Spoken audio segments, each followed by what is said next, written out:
Here's I'm gonna be showing you how to fix Instagram you have reached your daily limit problem.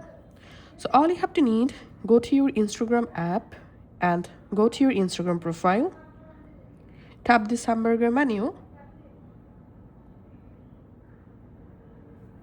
In here you have to tap on your activity. Under your activities, scroll down and tap on time management. And here tap on daily limit. If you add date a daily limit, then you will face you have reached your daily limit problem. So all you have to need just turn off daily limit. Choose here off, then tap on back. Tap on sleep mode. Also, we need to disable sleep mode. After doing this, just close your Instagram app from background and relaunch your Instagram app. And that's how you can actually fix this problem.